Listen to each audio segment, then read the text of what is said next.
Okay, so I noticed a little bit of choppiness in the audio in the last video again. So I'm trying out a different screen recording software, see if this helps any. But anyway, back to our cloth here. Okay, we do have a couple of problems with this cloth. One, as we discussed, is we've got this kind of jaggedness, this aliasing, and this is due to not having enough faces to be able to kind of smooth it out. We can see it more clearly here.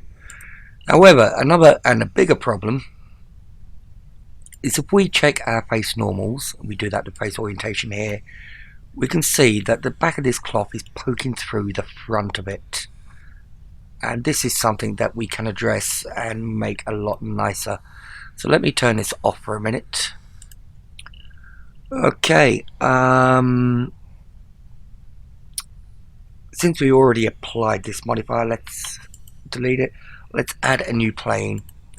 Let's scale it up, not scale it up, grab it on the Z axis a little bit, and now let's scale it, make it a bit bigger. Okay, we're going to need to add some more geometry to this, so I'm going to right click, subdivide. Let me actually turn on my screencast keys again. Subdivide, so I'm going to add this time 75 subdivisions, so we've got a bit more geometry to work with. Alright, so back to the physics tab and add a cloth modifier to that. Okay, once again it's jumped wherever it's gone way down there because I wasn't on frame 0. So, or frame 1, 0, 1, it doesn't matter. So anyway, back to frame 1. We were talking about the poke through, the cloth poking through itself, and we can control that with collisions. Okay, so if we expand the collisions tab, we'll have a section here for self collision. If we enable self collision, what they'll do is the physics system will kind of repel the cloth from itself, so you won't get that poke through. And generally speaking, it seems to work pretty well. The other thing I'm going to do is I'm going to shorten the length of my bake, the number of frames that I'm using. Now, if you're coming from 2.79, we used to do that here in the end, but this only works for playback now. This isn't the actual baking. We actually set our animation length, bake length here in the cache section. So I'm just going to set that to about 100 just to speed things up a little bit. Sometimes you'll need to go past 250. It all depends, but from experience I know that I don't need that much, and certainly for the tutorial I don't need that much, so I'm just going to use 100. Alright, so I think we're all ready. Let's start to bake this, and it's probably going to take a little bit of time. Well, actually it's working quite well. Let's just go with it, see how long it takes for a minute. So as we can see, it's coming down over, it's starting to form nicely over, and when it gets down to kind of the point where the four corners are dropping down, that's when we were getting the poke through. Well, let me turn on, if I can do it while I'm baking, face orientation, so we can actually watch this in real time. We can see any red poking through up here like we had before, and we don't seem to be. This little bit of red I'm seeing here, I think is just the way the cloth is curved up around that area. So let's just let this continue and see how it goes. It's actually looking much better. It's starting to bunch up underneath. That's normal as well, and that's why we need to allow it time to settle out. And I'll let this continue. It seems to be doing quite well. So okay, at this point I'm going to pause while this finishes through, and then we'll come back. Okay, so that's finished. Let's run this. So you can see it's looking a lot better. Now what I was talking about before, although the bake stopped at 100, the animation's running on to 250. So I'm just going to change this to 100 to match that. And now it should just loop at 100. Which is great. Okay, so let's scrub back. And we were looking at this area here. But if we actually look, that's actually the edge of the cloth and just the way it's curled around, it hasn't poked through. Let's make this smooth so it looks a bit better, and we're getting no poke through at all. So this self collision, which is there, eliminates that. It's not, in my experience, it's not always 100% accurate, but it's very, very good. And you know, if you do get an odd area, you can always sculpt it out after. So I seem to have lost that bake, so I'm just going to quickly bake that through again. Let's come back to the beginning and bake that through again.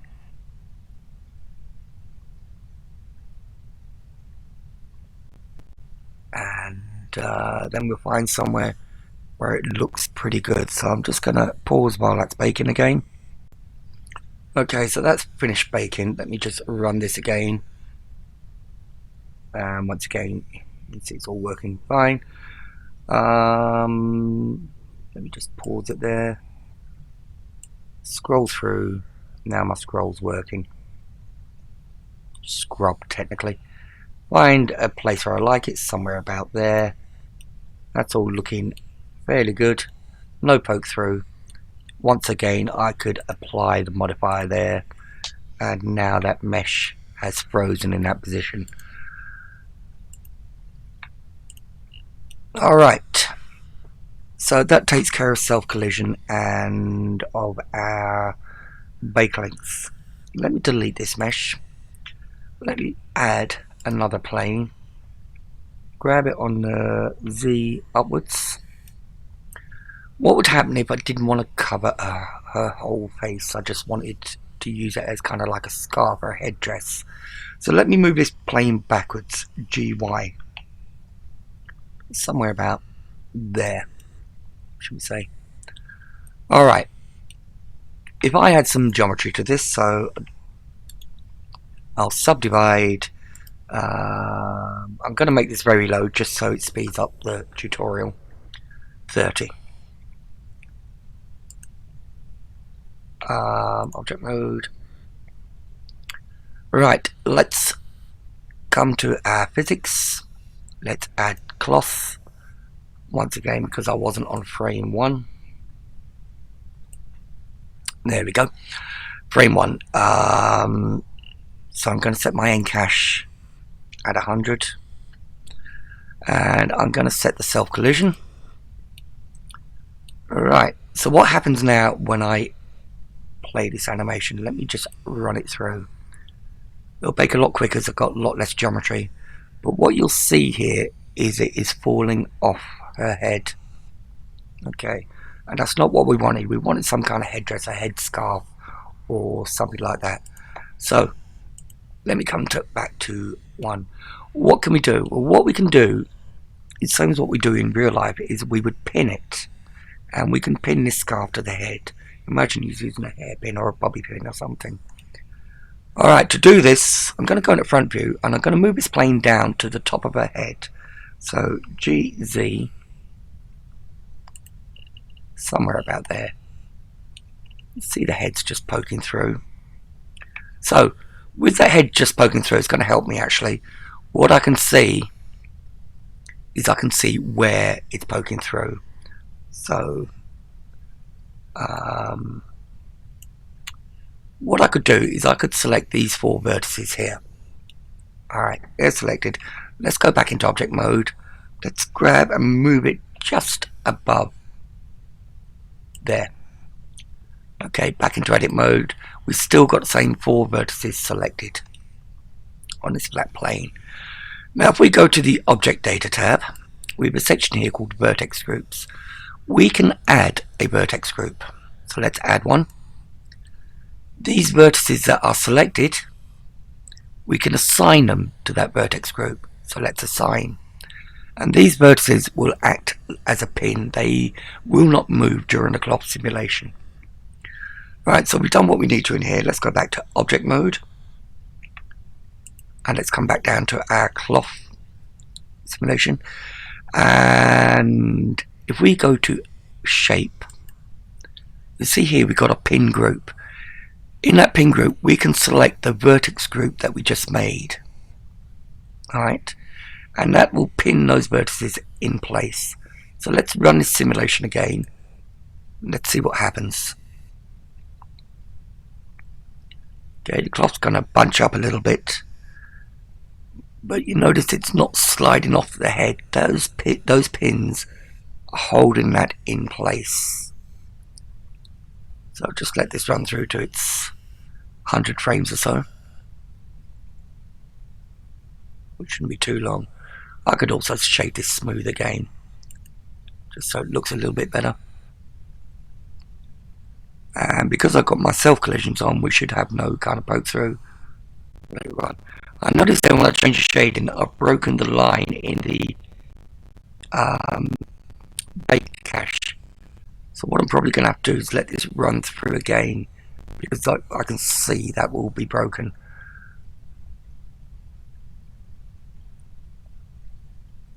Just letting that run through and keep my eye on that blue line at the bottom.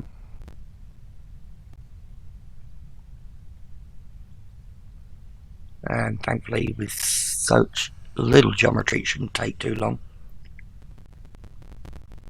So yeah, that is something you've got to keep an eye on. You've got to make sure that your cache is fully baked. When I made a change there, it interrupted this bake, which is indicated by the blue line. So let's just let that run. And it's settled out fairly early. It's settled out at 40 or 50 frames. But we need to let it finish its full amount. Okay. So that's running quite nicely now. Let me bring it up to here, wherever. Okay. So if I turn on again the face orientation, we see we've got no pokes or anywhere. Let's turn it off. It's all looking pretty good, but I'm happy with it. I could apply it. There is a slight indent here. Well, actually, let's apply it and fix that. So let's go to our modifier and apply it. Let's use a different matte cap so we can see this better. Where's the red shiny one? I always like that one. You can see that indent there. Alright, let's go to edit mode. Those four vertices were pinned. Let's right click that and smooth vertex. It should be a smooth vertex here somewhere. Let's smooth vertices. Let me smooth that up a bit more. Okay, so if I go into object mode, you see that's gone a little bit. I could do the operation over again, and I could do it again as many times as it takes. Smooth vertices. Okay, let's go into object mode. See, that's as smooth as anything else there now. That's taken that out. The way smooth vertices actually works is it's calculate the pull from each of the edges, the length of the edge from the neighboring vertex, and it'll just kind of average things out. So it just kind of smooths things out, but it's taken care of that quite nicely. So yeah, let's come back to studio lighting here. That's all looking good. So if you were, for example, to pin a towel on a hook, you could put your cloth modifier or your cloth surface above the hook, pin a point to the hook, and just let it all fall. So yeah, this is a good way of doing this.